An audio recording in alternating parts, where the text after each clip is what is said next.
まずスマホカメラでボディちゃんのポーズを決めて撮影して、これが結構時間かかったんですけど、いいポーズを見つけてそれを写真に収めて、それを PC の方に転送して画像を各原稿の画面に広げて、それを元に線画に起こしていった形ですね。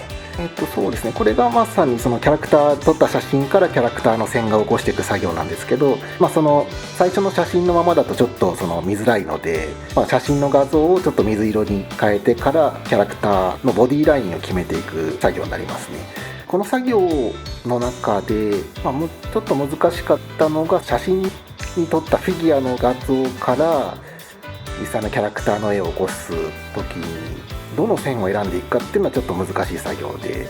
そのまま進めていく時に、キャラクターごとに微妙に、僕のキャラクターの場合ちょっとそのボディラインちょっとした差があるので、そういうところを、鈴の場合は鈴らしくとか、そういう部分を盛り込んでいく作業ですね。これは先ほど起こしていったキャラクターの、衣装をどうつけていくかなと、そのためのラフを進めている状態ですね。でここから衣装の大体の形が決まったら、今度は衣装の線を一本に整えていって、で最終的にキャラクターがちゃんと衣装を着ている、違和感なく着ている状態になるように線を進めていきました。この作業はキャラクターの顔をどんどん描き込んでいく作業なんですけども、この絵を描く時もキャラクターの顔のラインをちゃんとそのフィギュアと照らし合わせつつ、そこに髪の毛をつけたり、あと目の位置を決めたりとか、そういう細かい作業をしていますね。これは先ほど決めたその服のラインから実際のペン入れですね。これがアナログ作業の時には実際にインクをつけてペンで描いていたような作業になるんですけども、デジタルなので失敗したと思ったら消したりとか戻ったりもできるので、そういう作業をしつつキャラクターの衣装や指とか細部のペンを入れている段階です。これは太もものペン入れになるんですけども、このキャラクターの場合は特に太ももがちょっとむっきりしているのが特徴なので、そういう肉付きも意識しつつ、肉付きがちゃんと柔らかそうに出るように、そういう線を探りながらペンを入れていきました。全体的な絵が出来上がってきたところで、今度はその細かい部分の線を付け足していったり、ちょっとした影をつけてみたりとか、そういう作業をやっているところですね。で見てバランスを確認しつつ、これで線が完成というところまで持っていきました。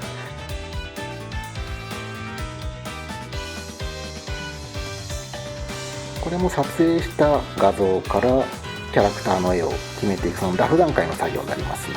こちらのその祭りの方で使ったボディちゃんに関しては、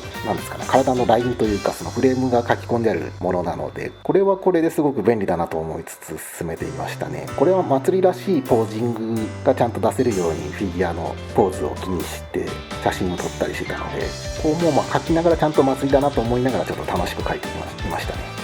僕の中でワイヤーフレーム版のメリットは、作画するときにバランスが取りやすいというのが一番のメリットとして感じましたね。そうですね、衣装のラフを書き込むときには、僕はその場の空気とか風みたいなものは意識するようにしてて、ひらひら動くパーツとかはなるべく動くようにラフを書くんです。こちらは顔のペン入れを始めていますね。その祭りの、特にキャラクターの顔のペン入れっていうのは時間をかけてやることが多いんですけど、僕の中では一番重要度が高いところに置いてまして、この祭りもここは一番重要だなというところで力を入れながらペンを入れてる作業なんですけども、絵とか描くときにやっぱりこの子はその内面は男の子なんだっていうところを出すように意識しながら表情を決めてるんです、ね。はい。この作業は、全体のペン入れが一旦終わったので、そこから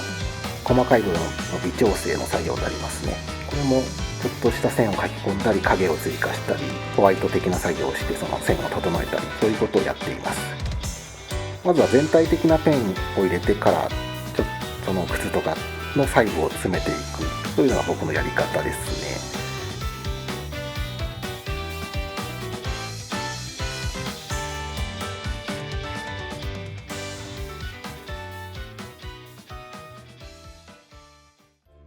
僕としては、僕自身がすごくフィギュア好きなので思うんですけど、フィギュアにアイテムを持たせてポーズを決めるとか、そういうことってすごく絵を描くときに役立つことだと思っていて、そのために役立つものとして選んだ部分もあるんですね、今回のアイテムなので。ぜひそのアイテムを持たせてアイスを持ってみたらどういう手の角度が可愛いんだろうとか、どのアングルから見るとより見栄えがいい感じになるかとか、そういうところを自分で楽しんでもらえると、ぜひその絵を描く時にも役立つと思いますね。新しく付属するものをリストをいただいて、その中から自分でどれがいいかということを考えるときに、自分にとってどのアイテムがあればより絵の幅が広がるのかなとか、そういうことを考えながら選ばせていただいたんですけども、普通のキャラクターではやっぱりアイスとかフライパンは欠かせないんだろうなと思い、あとはキャラクターを座らせることができるとまたポーズの幅も広がるので、バランスボールもいいなとか、そういう感じで自分の作品らしさと自分があったら便利だなと思うものを選ばせていただきました。僕がこのボディちゃんから線画を起こす作業で一番気を使ったのはボディちゃんのポーズなんですよね。そこがかなり気を使って、自分らしい動きって何なんだろうっても考えつつ進めていったんですけども、ただボディちゃんにポーズつけたものを写真に撮って線画に起こすっていうのを、ポーズがシンプルすぎると絵に起こした時にパッとしない可能性があるので、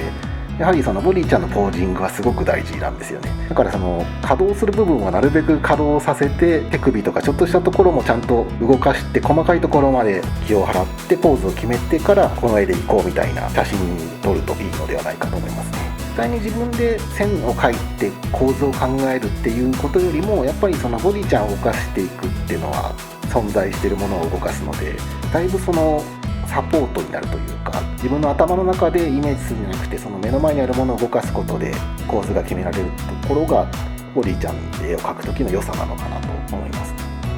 キャラクターの体を描くのってすごく難しいことだと思うんですよね。僕も新人の頃に相当苦労したというか未だに苦労はしてるんですけども、すごく練習してもやっぱりうまく描けないとか、そういうことはずっと繰り返してきているので、その中で僕なりにこのラインが綺麗だなと思った形をフィギュアにしてもらったのがボディちゃんなんですよね。なので、僕の絵にもし良さを感じていただける方だったら、このボディちゃんを使うことでそこからさらに自分なりの絵柄を見つけてもくれたりとか、そういうところに役立つと僕としては嬉しく思いますね。